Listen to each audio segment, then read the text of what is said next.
So, according to the Contract Act 1872, a proposal is defined in Section 2A, and by the way, Section 2 contains all of the definitions of the terms used in the Contract Act. So, Section 2, subsection A, that is Section 2, Clause A,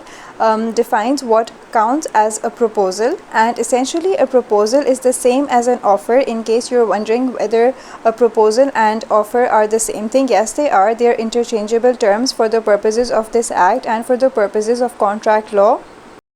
But please note that this may vary from country to country, so just remember that a proposal, as far as the Contract Act 1872 is concerned, is essentially the same as an offer. So as per the definition given in the Act, a proposal is when one person signifies to another his willingness to do or to abstain from doing anything with a view to obtaining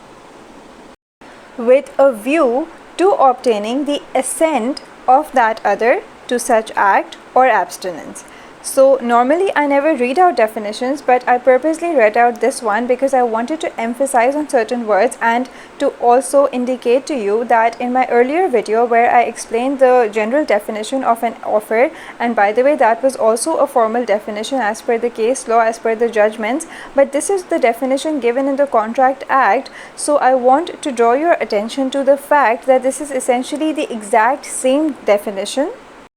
It's just expressed in a different way, and yes, definitely there is one point that is added in this definition, and that is that an offer, that is a proposal, is not just a statement that indicates a willingness to do something, but that it also includes a situation where one person is agreeing to abstain from doing something, that is not to do something. So it's basically a willingness to refrain from doing something, to put it differently.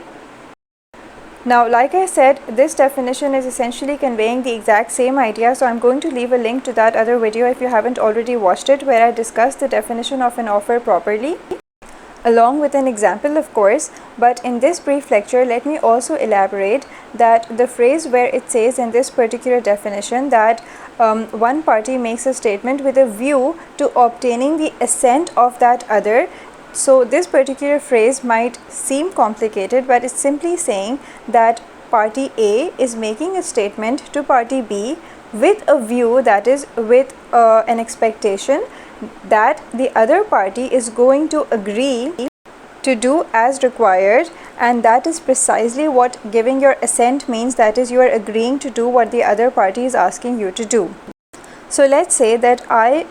make a statement to my neighbor that I'm going to pay them 1000 rupees if they don't play music very loudly tonight while I record this video. So in this particular situation, I'm making a statement to my neighbor with a view to obtaining their assent, that is to obtaining their agreement to what I am saying by not doing something, because this is an example of asking another party to refrain from doing something, and that is what abstinence means in this definition, that is you are asking the other party to refrain from doing something, to abstain from doing something. So this is going to count as a valid offer or a valid proposal.